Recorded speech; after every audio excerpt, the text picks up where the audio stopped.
Stan Gibilisco here with the March 2017 issue of QST magazine.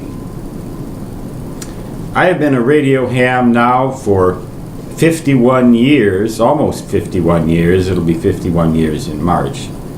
And I haven't missed an issue of QST since May of 1966.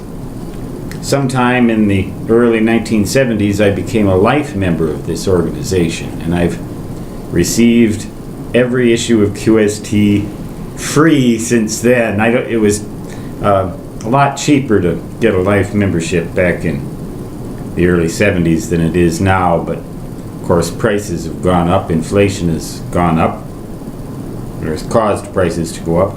But I was looking through this magazine, all through it. This is the antenna issue, and I am particularly interested in antennas, but it also advertises a lot of radio equipment, some really newfangled and interesting, using modes that I never would have dreamed of 50 years ago. But some equipment still uses components, major components, that are almost exactly like they were 50 years ago. A very good example is certain linear amplifiers that run the full legal limit of power. And the advertising is mostly in the back of the magazine. And I noticed that the 8877 vacuum tube, I believe it's called a 3CX 1500 or something like that, 1500 watts plate dissipation rating. That tube has existed for over a generation, and it's still being used today. Many of the antenna designs in this issue are just like they were 50 years ago. I mean, you can't improve on certain things that are already as good as they can be. And it's amazing in ham radio how many old designs still prevail.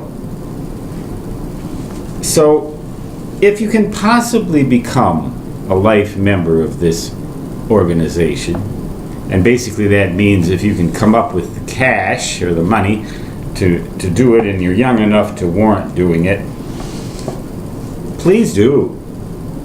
You won't regret it if you're a radio ham. Now I know there's some people maybe don't like the ARRL or something like that. I don't know exactly. But there's such a diversity of interests in ham radio, and such a diversity of designs in terms of their oldness, from the new radios that are, you can connect a computer to a radio and make it do almost anything, to old vacuum tubes that still work just as well now as they ever have, and will probably last until everybody knows. By the way, I made a video that will appear just after this one in the roster called Everybody Knows, and it's by a Norwegian artist. It's a song, and it refers to a song, and it refers to a snowstorm. But you might be surprised if you look at the English translation of the song, and you'll find it amongst the icons that you'll get when you type in the keywords. When there's a big snowstorm like the one I'm predicting, and the power maybe go out, ham radio still works, and you can still read a paper copy of QST magazine by candlelight. In my case, for the rest of my life. Join ARRL in any case. You won't regret it. Stan Jabalisco signing off saying 73, which means best regards in ham radio jargon. And so long, which in my native CW fist shall forevermore translate to da-da-da-da-da-da.